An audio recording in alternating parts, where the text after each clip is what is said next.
So I think we should get moving.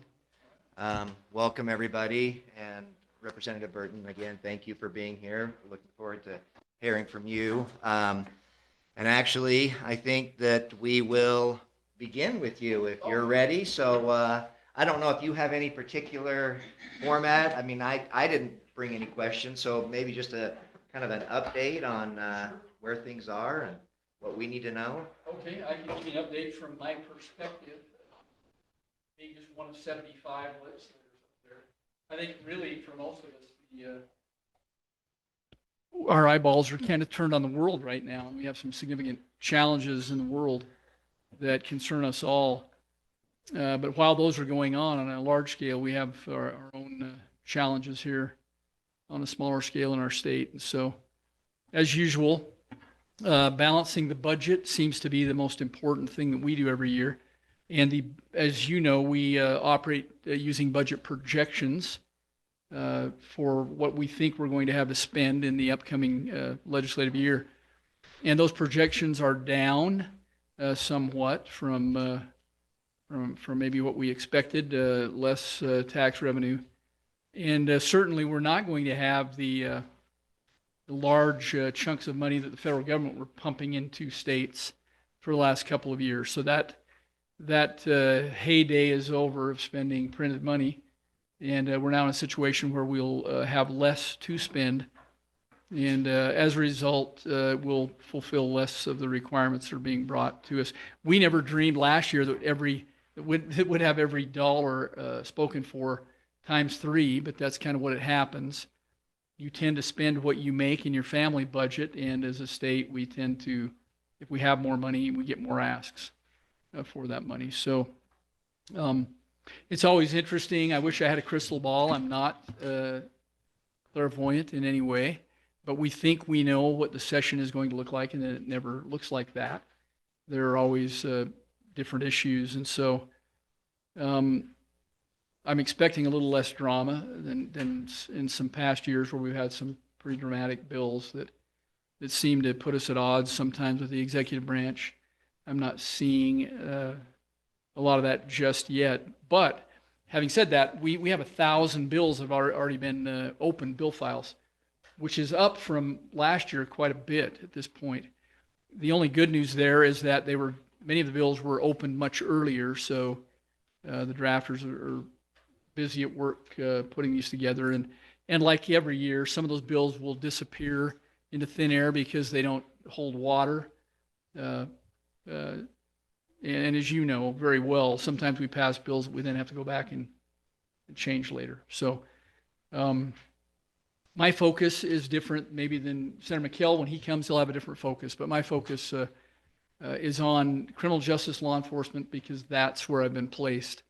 I have some background there in the military, and so they put me in as the vice chair initially my first year because they were afraid of defunding police bills, and a few did come, and they knew that I would be able to say no. I think I was a deciding vote to maintain the death penalty.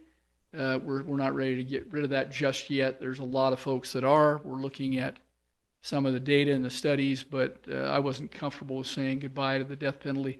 I think it does limit and stop people from doing some things that they shouldn't do.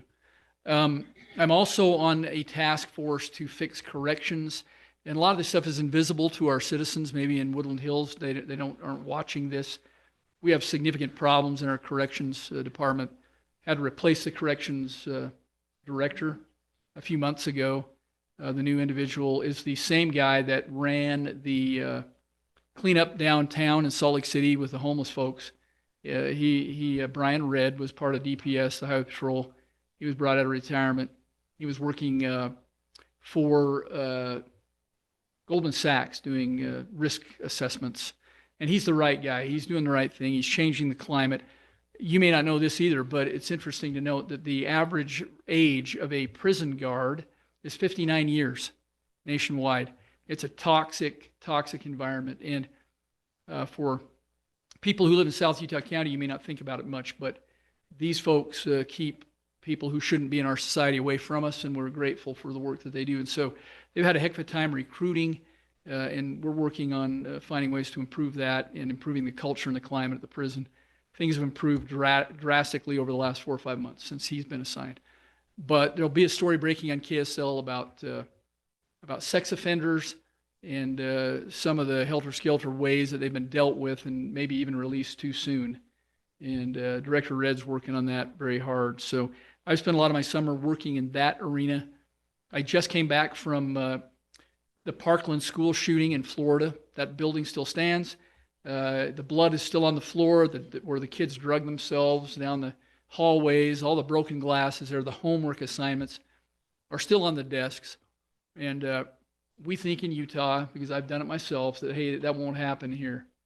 But we just have to have one event like that. There were 17 dead students and teachers within 1 minute and 34 seconds. And that's the problem with school safety is we have to buy 3 to 5 minutes until Sheriff Smith can get his people to where they need to be. And most of the carnage is done within 5 minutes. And that was the case in that school. They just sentenced the individual who committed the crime, and that's why the building is still standing and they haven't torn it down. It will be torn down in the next year, but it was instructive. And so I'm on the school safety task force as well. And we're looking at ways to improve our school safety in spite of the fact that we build our buildings to be enjoyable, lots of glass, lots of, from a security standpoint, lots of problems. And but we're going to do what we can to mitigate that stuff. Get safety officers, hopefully sworn officers. But in Florida, one of their solutions is what's called the Guardian Program. They take retired people or former military, former police, put them through some extensive training, more range time than police officers get. And when they're certified, they put them into schools to help with the safety factor. So that stuff, there's going to be some legislation on that this year going forward. And then, of course, we have the continuing issues with water, infrastructure, housing, access, and affordability, transportation, safety, and security. I mentioned that. You may or may not have heard that finally, after 10 years of being funded for it but never doing it, our Attorney General has finally filed a lawsuit against the federal government to regain our lands that belong to the federal government. 67% of the state of Utah belongs to the federal government. And it took a little bit of cajoling because I controlled his budget and we had a conversation. And so he opened a lawsuit. It may not be successful. He hired a very high-powered firm that is capable of, that argues regularly in front of the Supreme Court and is going to take this case. And there's never been a better time for the case to go forward than the makeup of the Supreme Court we have currently. So that case is going to go forward, and we'll see where it ends up. But literally, we get pennies on the dollar for that land from the federal government that we could be making as a state, probably improve our budget outlook quite a bit. And so I'm on the federalism committee that works on those kinds of issues. And then also I handled alcohol policy for the state, myself and Senator Jerry Stevenson, and that is a bear. I'm constantly hammered by lobbyists that want to turn this into the Wild West when it comes to alcohol sales and availability. And so I have to balance that and that freedom people want to have that product with what keeps Utah, Utah. And so I spend a lot of time on that. I'm kind of trying to balance that out, and I will sponsor that alcohol omnibus bill this year. We do that because if we didn't do one big alcohol bill, we'd have 40 alcohol bills up there every year.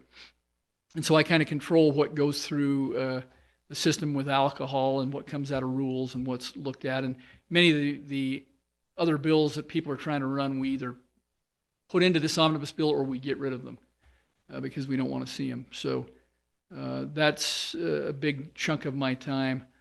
And then that alcohol bill, is there anything changing that you're proposing? Yeah, that's I'm glad you asked, because one of the challenges with alcohol in Utah is that, we were going to have a referendum. In fact, it was approved by the Lieutenant Governor to have an alcohol referendum.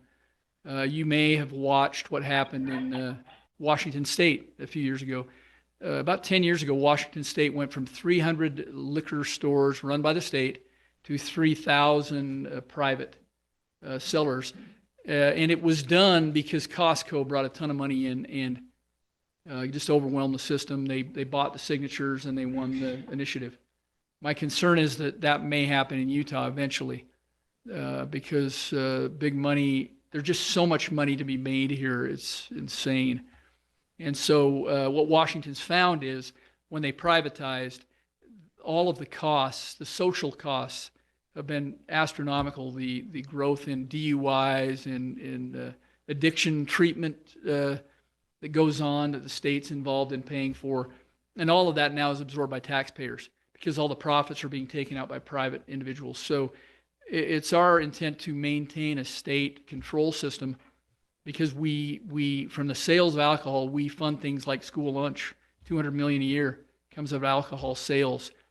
We were able to add 10 additional troopers last year that focused just on alcohol and drug interdiction, paid for by alcohol money.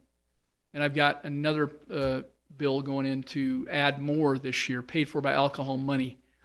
And so, get a certain portion of our budget. yeah. And so we want to maintain this, it's called a control state model. There are 17 states that still have it. And those that have lost it would give anything to get it back because they've seen the social cost. And so the referendum is not going forward this year because Costco would not throw their money in the ring.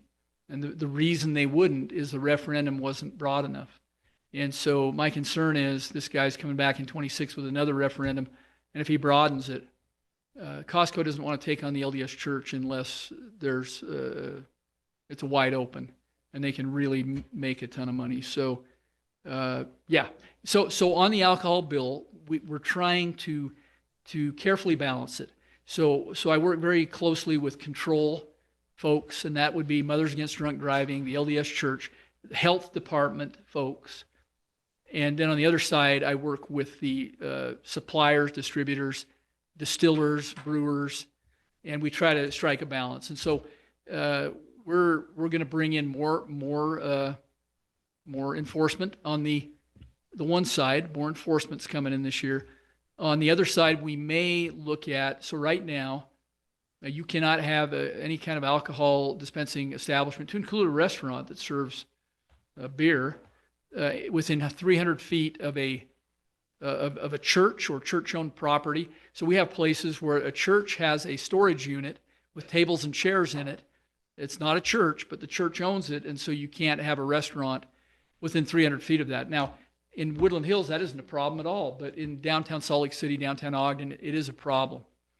And so we may introduce an exception clause where people can apply and say, well, I'm within 292 feet of a storage unit that has tables and chairs in it, and the church that owns it has said, we don't care if you have a restaurant over there, we're fine with it. Or if a strip mall rents to so we have cases where a person will bring in $1 million of their own money to build and fit out this restaurant, and they're ready to apply for a restaurant license, full service restaurant license, and then they find out that the strip mall owner just rented a little unit to a church that has Sunday morning services. The restaurants are closed. That restaurant's not even open on Sunday, but they can't get a license now because there's no variance request right now. So that might be the one thing we try to work on so that at least the Alcohol Commission could consider difficult cases like that. Because right now they can't even consider it. It's not allowed. And then a lot of other stuff. You know, I'm very much involved in the military, as you know, and so I'm working on some wind energy facility siting amendments. You wouldn't believe it, but all over the country where a state is growing, they're all growing, really. We've had problems with wind farms being set up right by military airspace, and it essentially shuts down the military airspace. It's ludicrous. It costs taxpayers a lot of money, and so I'm looking at some amendments that would make, if somebody wants to put in a facility like that, they have to apply first and run it through the Department of Defense to make sure it doesn't do damage to the airspace. Just things like that. We have one that they want to put it in right next to Hill and the test and training range, and it would be a challenge. And then the last thing I'll mention, you know, it's ridiculous. I came from the federal side, and I had a bunch of federal auditors on my team that would go out, and I would tell them what I wanted them to look at each year in my program to make sure we were in compliance. And when those audit findings came back, then my office would look at them and say, okay, executive director, whoever had that department, you have 60 days to come up with your solution to fix these problems, and you know, how you're going to do it and when you're going to do it. Currently in the state of Utah, when the auditor goes out and audits a particular state agency, nothing happens. And I mean nothing, because we go back later, 3-4 years, and nothing has been done. Why? Because there's no executive oversight. And so this bill will say, Governor, you appoint all these executive directors. We audit them. By law, we have to do that. And so now when we audit one of your departments and there are findings, you have to put some teeth in it and manage that so that it's not just ignored. It may sound ridiculous that that's happening, but that is actually happening. So I don't think that'll be a problem to get through it all. All right, a lot of blathering. I don't know if any of it made any sense or mattered to any of you. But Very, very interesting. does anybody have questions at all? Yes, sir. So, last meeting, Carrie listed a whole bunch of bills that are potential. Yeah. I get it. I mean, some are vapor bills, whatever. But it feels like, over the last actually probably 3 or 4 years, been way more state mandates regarding rules around what cities can zone, how they can zone, and so forth. So we're kind of going away from the local control idea to Yeah. state control. And it feels driven by the Wasatch Front, Also, just because the Wasatch Front is really where the housing crisis mainly is. I get that you have problems with St. George and so forth, but I'm just wondering. so you're talking, if I could clarify that, David, you're talking from Ogden to Santaquin when you're saying the Yeah. Wasatch Front. Okay. Yeah. Yeah, that's fair. And even in our own city, on the one hand, we are getting the royal tar beaten out of us by residents who are filing vexatious lawsuits. The city isn't doing this, that, or the other thing with regard to stopping building. Yeah. And then we've got the state Yeah. that is beating us up over, sorry, you can't regulate that anymore. Oh, you can't regulate that anymore. You can't regulate, the whole ADU thing was just emblematic. So there's a lot of tension there. Yeah. Well, okay. That's my attorney. Maybe I should bring him into this. Yeah, put 'em on No, speaker. Yeah. it really is. It's my son. He's an attorney. So I have a different ring for everybody. Good point. I see your point. I was on the political subdivisions committee for 2 years, and now I'm on business and labor. And it's interesting what you said. Oh, you're. Didn't have my mic. He's been Oh, muted. does he need to say it again? If I'm being completely honest, nobody really wanted to hear my voice. No, and look, I've sat in meetings and I get your point. I am concerned. I'm not on the Affordable Housing Committee. Representative White runs that committee from Mapleton. He lives in a city that wants to limit building and wants to keep lot sizes large. And I get that. If people choose that, we should let them choose that. If communities choose that, we should let them choose it. There's incredible pressure on legislators and everybody else really for with this growth that we have coming. So I personally am not sponsoring any of those kinds of bills, but I know that some have been. I know ADU was a wishbone in your throat because I was here and we had that discussion. It doesn't force anybody. That bill particularly doesn't force you. It allows people in your city to let somebody live in their basement. And I get it. You don't really want that in Woodland Hills. This guy that just called me bought a beautiful big home in Provo that has an amazing view of the lake. And lo and behold, 5 years later, it's now a BYU. Everybody sold their houses, and there are 5 to 8 cars parked in front of every house because they're filled with students. And it makes him crazy, and I get it. Part of the challenge we face is just this growth. So if we don't loosen up the valley and make more housing available, then our kids just can't live here, and that's just the way it is. So what I'd encourage you to do, if this troubles you, to get involved and come up to the committee meetings and make your voice heard. I think that's the best way we solve the problem. Yeah. You know, Jeff, I wanted to say I appreciate all that you do up there. You and I have had a good relationship. I want, Yeah. them to know that we have worked on several things, and everything that I've taken from our council to you, you've listened, and I really appreciate that. I think it really does help. If those of you who don't know, Jeff serves as the chair of the Utah County Caucus over all of the legislators. So it's really an important position, and it's great that he's our legislator and can take that to the whole caucus. I think Representative White is doing a good job representing us, because we are the fastest growing county, Yeah. but we do have differences. Our differences are different than Vineyard's. Vineyard is saying, let them come. We Yeah. want to grow. Yeah, right? absolutely. The 15-minute city. And yet we're a Right. fifth-class city and a second-class county. And so some of our needs are different. And so I just wanted to let you know, the legislative assistant program that you Yeah. all approved was great. It will greatly benefit our city. The mayor will be able to have that access through MAG to help just facilitate some of the administrative things that happen. So thank you for doing that. But I think some of the things that David brought up, that I think have been coming out of the interim, one of the things is the missing middle housing toolkit that is being considered. That is similar to this legislative assistant.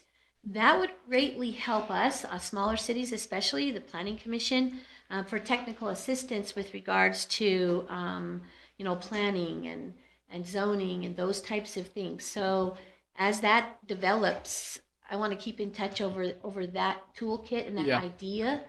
Can I just say one thing? The other thing I would really strongly encourage, you guys are involved in the with League? Cameron deal with the Mhm. league. Yep. The league is one of your best tools to kind of thwart what you're talking about.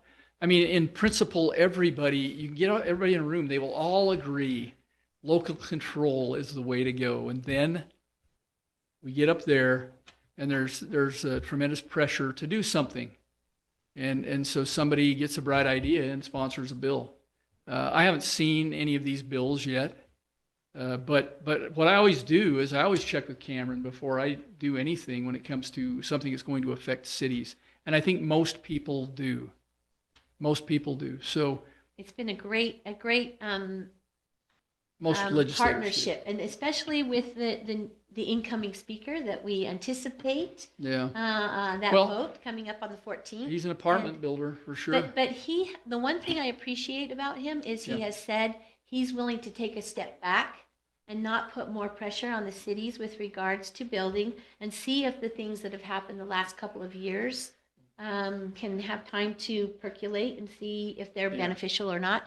One thing that will probably come up that David kind of brought up also is we have been in a lot of land use lawsuits.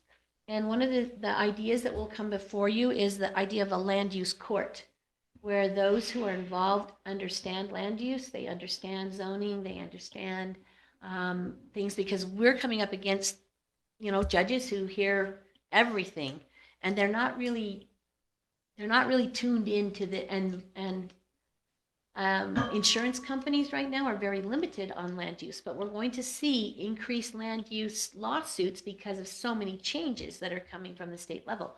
So that is something I think we as a city would support, just because we've been in 4 or 5 years of lawsuits that's really been affecting our So city. these are residents suing you Mhm. for all sorts of things. Specifically though, for something the state has told you to do? Well, That's it's what through I'm the asking. IBC, yeah. But do any of the lawsuits have anything to do with state mandated requirements? Well, Let's- if I'm being honest, Yeah. so it's really one resident, multiple lawsuits. Oh, boy. Yeah. The one, like 8. Yeah, Whoa. yeah. What, do they have unlimited funds or what? Well, that's the thing, No. Jeff, is that They're this all- is actually, I would actually say what we need more legislation concerning. Because I had a question, speaking at a high level, just the impact of legislation generally. I'm an attorney myself, and I'm a patent attorney, and little changes in laws have massive ripple effects. Yeah. And so I just am hoping that philosophically, the legislature, it sounds like through the league that it is at least always mindful of that. But I do think that that's something that it's easy for us as a small community to be overwhelmed. Oh, sure. But the one thing I was going to say with regard to the litigation that has really it's hammered us is that we're up against parties that can act as their own attorneys, and there are very few consequences for them being able to just frankly churn us and abuse the system, and then we're having to pay our attorneys, which mount every month just to keep up with it. And so if there's something that you can do about pro se litigants, the judges or the courts have already come down somewhat against those abusive practices, but maybe there's a legislative approach that could be taken too. Well, if there are frivolous lawsuits, maybe litigants ought to have to pay for costs. Yeah, and because, it's because, we're in the lawsuit, it's ruled, but there's the appeal process, and it just goes on and on and on, and we as a city. So what is this individual suing for? You're not providing services? What's the, No, I'm just curious. so Land. their claims are that it's a land use issue, which is kind of funny because it has nothing to do with the zoning. It's because a house was built next to them. They didn't like it. And they didn't like the site plan, they didn't like the grading, they didn't like the water runoff plan, they didn't like, is it their land? no, No. no. It's affecting their land from their perspective. Yeah, it was. They They have moved now. Oh, So It didn't ever technically, technically impact their land, they just said it was going to. okay. I mean, it There's was no everything evidence. from the house is going the to cast a sun. shadow. and Sounds the pretty frivolous. solar. The sun was It's blocking. completely frivolous. Yeah, I had self-help homes come right behind me and really damage my property value, but I love the people that moved into the houses so much, I didn't sue anybody. Well, anyway, Okay. that's Anyway. that's the issue. So, but these people have moved. They've moved, But they still have lawsuits against them. they still have lawsuits and. Can you so- vet the people that, no. Well, I'm and that's kidding. one of the Well, issues. Actually, this would be, Abusing the this would be, kind of along the lines of the land use court. Although, again, in my opinion, I am not a lawyer. I think the fact that this is even in land use arena is ridiculous. Yeah. But having said that, having some kind of city access to state resources, legal resources for situations like this Because we don't Yeah. have it. would be really helpful for our budget. Okay. Like I to the got tune that. of multiple hundreds of thousands of dollars. Yeah. So I'll just tell you a dirty little secret that most of you probably already know.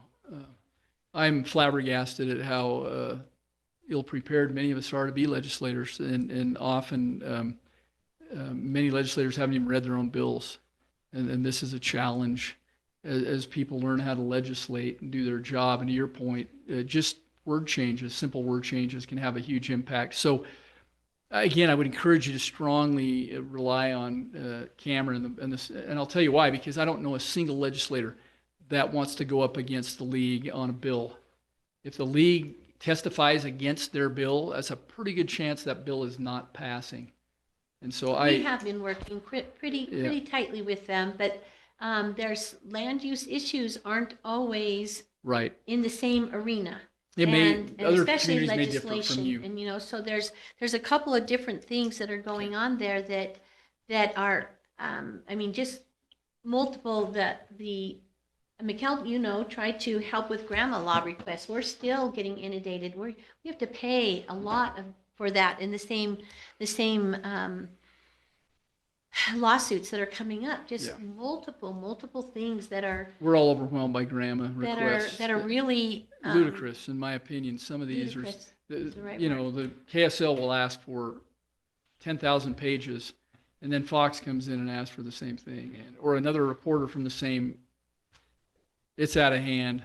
All It right. doesn't seem like it's serving its purpose, because I think it's a useful purpose fundamentally, but I think it lends itself to abuse. And again, that is a federal mandate. It's very difficult to get around it, but that's something I wrote a note because I want to look at that, see if we could. One thing that is in your arena, just real quick, Yeah. because I know other people have ones. So you talked about the school safety and the Yeah. resource officer funding. Last year, Wilcox had that bill that potentially that every city would have to pay something into the school where they're going to help fund Right.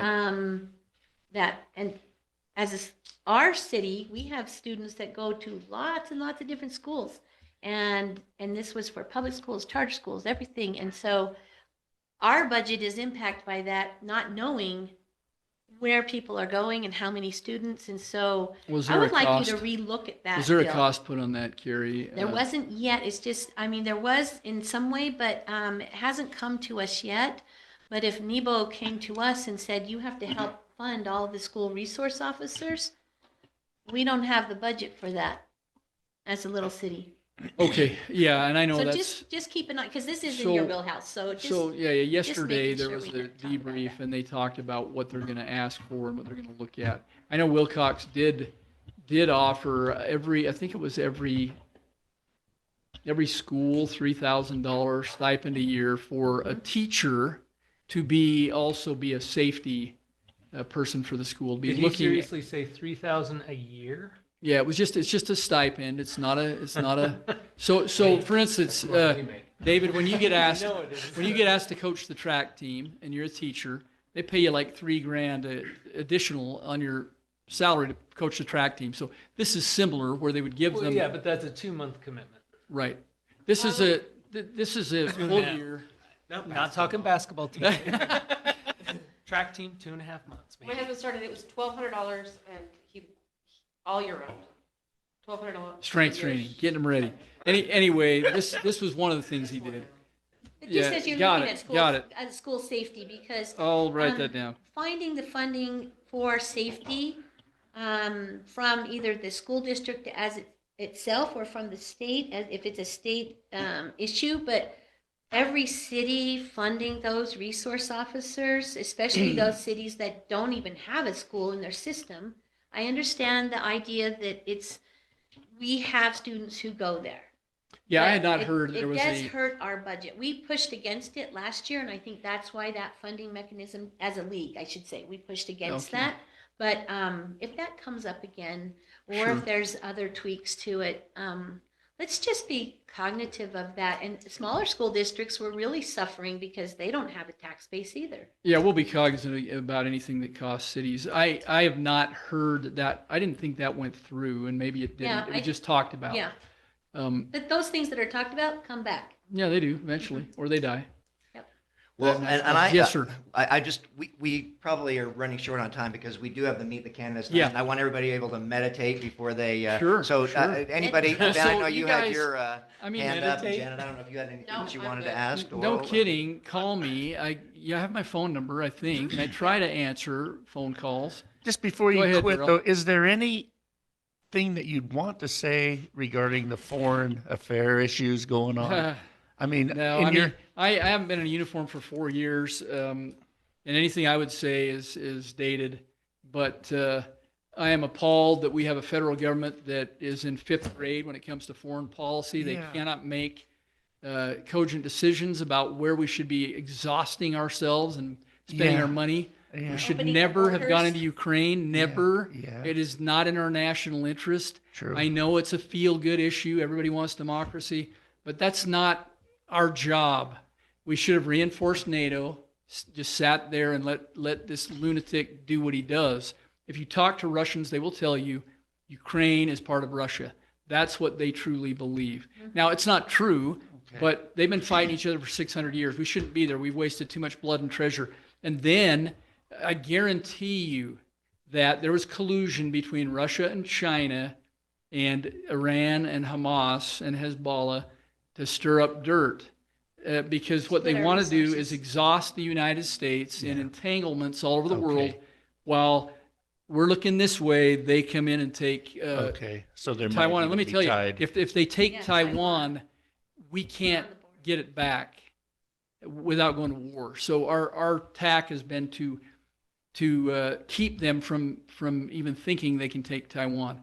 But when, I mean, you were all in kindergarten and you knew who the bullies were and you knew who the tough kids were, and we look like wimps right now because of our foreign policy and We the don't fact look that like our wimps, we are wimps. that our leader can't even Well, and we have border read a control. teleprompter, and he That is- shakes hands of people that aren't even there, and everybody knows that the guy isn't really capable. And so I'm disgusted with whoever's doing the analysis on, because we have very smart people that do analysis on what we should do with our foreign policy, where we should get engaged, and it's all supposed to be tied to national security interests.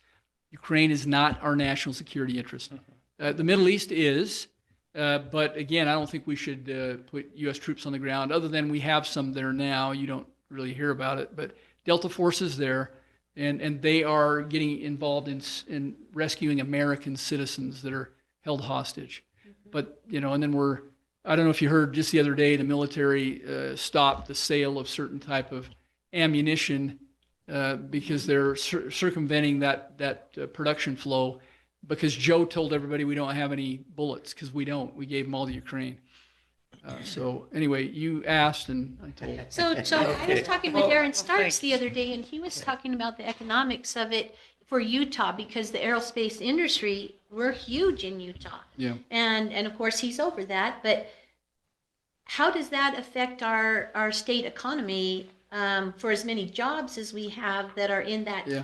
arena? Well, war helps our economy when it comes to For that. Utah, But I mean, it's that like helps our- Dwight Eisenhower told us in the 50s, beware the military-industrial complex. These purveyors of arms are useful to us in wartime.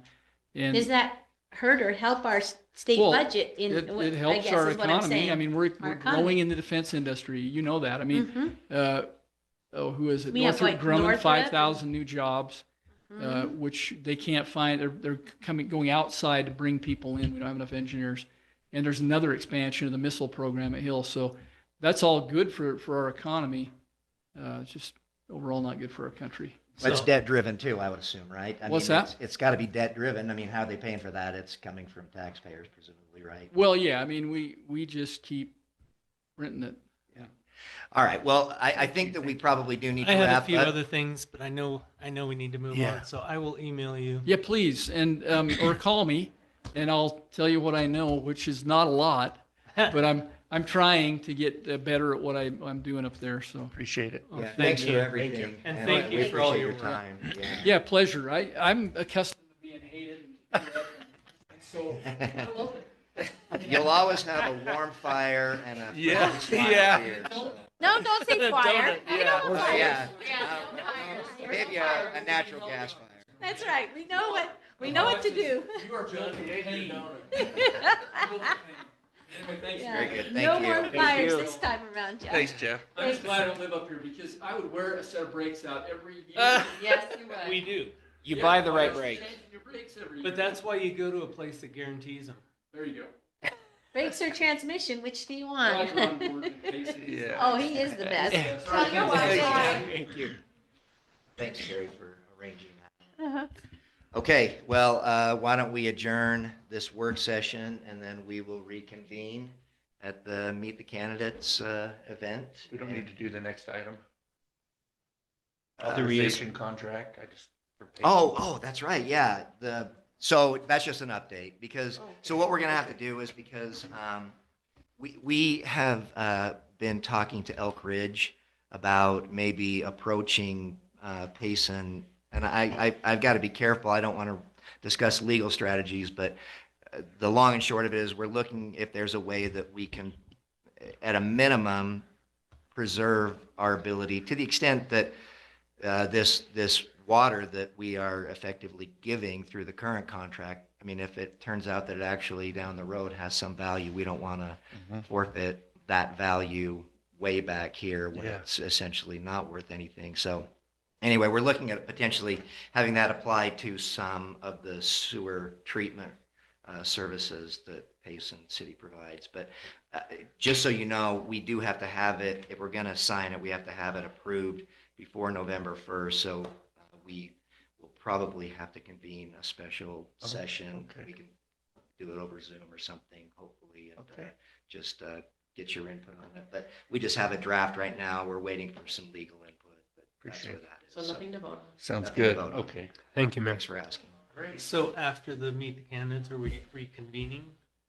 I Or do we have think that any we would reason just, to? no, that was it. So For legal or anything?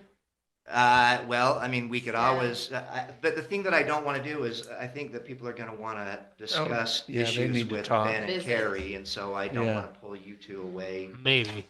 Yeah, well, maybe. But, We have a job to do though, so that's part of being. So maybe Where we we're at. play it by ear, and Yeah. if it kind of winds down early, maybe we can reconvene and go over like legal. Couple stuff. legal and yeah, some personnel. Okay, yeah. and if not, then we'll do it another time. Okay, Okay. well, Thank you. that's it for this then. Thanks. Okay.